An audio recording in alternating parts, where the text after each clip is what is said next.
Jadi kalau memang si Gembul menganggap ana dengan cara ana, cara dakwah, cara ceramah itu yang menjadikan orang-orang meragukan keturunan Nabi Muhammad SAW, maka seharusnya ana aja. Jadi jangan semua habaib itu dikatakan seperti itu. Kalau memang ana, urusan sama ana yang dianggap kontroversial, ya ana aja. Dan perlu ana jelaskan buat si Gembul bahwasanya kasus ana itu, ya, kasus ana itu ana menganiaya Habib palsu. Itu yang harus Gembul tahu. Habib palsu yang apa? Yang mereka nipu di Bali ratusan juta, nipu di mana-mana. Karena ketahuannya di Bali, nah saat itu juga. Jadi si Gembul ini nggak tahu kalau ana itu, ana ini yang suka ngehajar Habib-Habib yang nggak bener, Habib-Habib yang dawir, itu ana tukang hajar, tukang hajarnya ana. Si Gembul harus tahu ini, ana tukang hajar Habib-Habib yang suka dawir, Habib-Habib suka nipu. Dan ana dulu bagian tukang ngehajar Habib-Habib palsu. Ana tukang hajar Habib palsu. Nah, makanya ketika ana hajar itu orang yang ngaku Habib, 2 orang itu, terus dibilang satu itu adalah anak dan santri, itu fitnah, nggak ada, itu bukan santri. Terus satu katanya ada orang yang di bawah umur. Masa orang di bawah umur udah punya anak? Dia udah punya anak. Masa ayah dari seorang anak apa? Nak? Apa sayang? Oh iya nak. Iya sayang. Maca. Masa seseorang yang udah punya anak terus bisa dibilang anak? Kalau anak dari ayahnya iya. Tapi orang yang udah punya anak, dia udah nikah kok. Jadi mau dibilang di bawah umur bagaimana? Jadi itu kasus ana. Terus ketika dia mengatakan, ana bilang bahwasanya saya cucu Nabi Muhammad SAW. Terus kenapa kamu kok yang mengaku sebagai umat Nabi, kamu bisa berani menjadi saksi untuk memberatkan saya? Sekarang begini, kita orang meyakini kita sebagai cucu Nabi Muhammad SAW. Itu adalah suatu fakhr, suatu kebanggaan bagi kita. Ya, itu suatu kebanggaan. Itu suatu kebanggaan. Wala fakhr, dan itu bukan suatu kesombongan sebagaimana kata Rasulullah, ana sayyidu waladi Adam wala fakhr. Aku adalah pemimpin. Aku adalah pemimpin daripada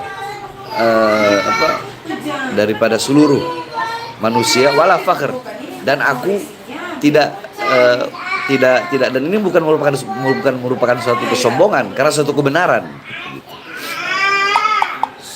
Itu yang kedua. Bagaimana Imam Ali Zainal Abidin ketika di hadapan Yazid, beliau membawa nama-nama kakeknya. Ana hafidu Asadul Badri wal Hunain, ana hafidu Asadu man lam yakfir walau tarfat ain.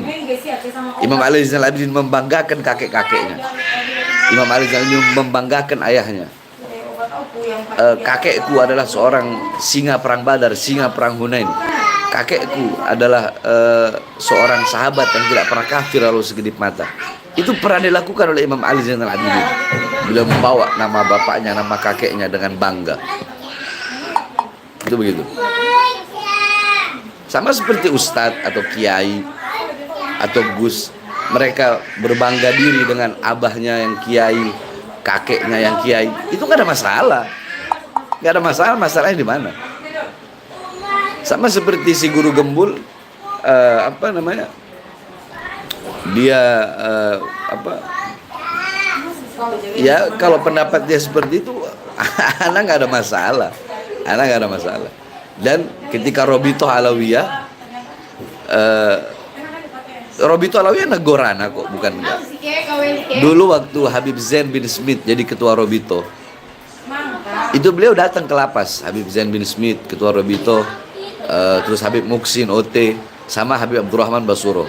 3 ini sesepuh habaib datang ke lapas. Mereka nasihatin anak, Beb, kalau ceramah jangan keras-keras. Ini torigoh kita, torigoh Ba'alawi. Dan anak terima itu.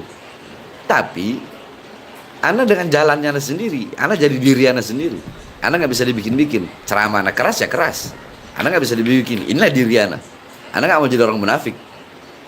Karena semua orang punya dakwah itu dengan cara masing-masing. Bagaimana? Guru Gembul emang si Gembul nggak tahu Rasulullah SAW. Karena Rasulullah idza khataba ihmarat ainahu wa ala sawtu wa isyadda ghadabuhu hatta kanahu kamundiri jaisin sabbahakum masahakum. Emang dia nggak tahu itu? Emang dia nggak tahu bagaimana sejarah para sahabat-sahabat Nabi Muhammad SAW ketika mereka melawan kezaliman? Bagaimana Sayyidina Umar bin Khattab? Bagaimana Sayyidina Abu Bakar yang lembut banget, yang terkenal lembut, tetapi kalau udah masalah agama, masalah kezaliman, beliau keluar ketegasannya beliau. Sayyidina Utsman bin Affan, para sahabat dan para pendahulu-pendahulu. Jadi Robito bukan nggak ada gorana, Robito ada gorana. Datang ke lapas waktu itu. Dan anak terima itu. Anak terima teguran dari Robito, karena Robito itu kita anggap induknya kita, orang tuanya kita. Tapi adapun jikalau Robito mengatakan apa yang Robito bilang ya? Si Habib Fikri Syahab bilang apa itu, anak nggak tahu. Dia bilang apa? Said Bahar itu tidak kita berikan apa, tidak kita tidak membelanya. Anak nggak butuh pembelaan. Kita tidak membelanya, kita tidak membenarkannya. Anak nggak butuh itu juga. Anak nggak butuh itu. Karena anak jadi diri anak sendiri. Dan Robito Alawiyah tetap anak anggap sebagai orang tua. Jadi Robito mau negor, mau ini, itu haknya Robito. Dan kalau untuk teguran bukan hanya dari Robito aja, dari guru-guru anak banyak. Tapi tetap anak jadi diri anak sendiri. Dan kalau mau bilang anak atau Habib Rizik gara-gara dua ini terus timbul lah ini, nggak ada. Dari dulu udah ada masalah nasab ini, beberapa orang yang mempermasalahkan. Bukan hanya Imat ini, bukan baru Imat, bukan. Dan mungkin karena anak sama Habib Rizik yang menonjol, jadi si Gembul hanya sebut dua itu. Sekarang kalau kita mau bicara habaib, berapa banyak habaib yang mabuk? Berapa banyak habaib yang narkoba? Berapa banyak habaib yang masuk penjara? Robito nggak membenarkan perbuatan salah yang mereka lakukan, enggak. Mungkin karena ana seorang public figure.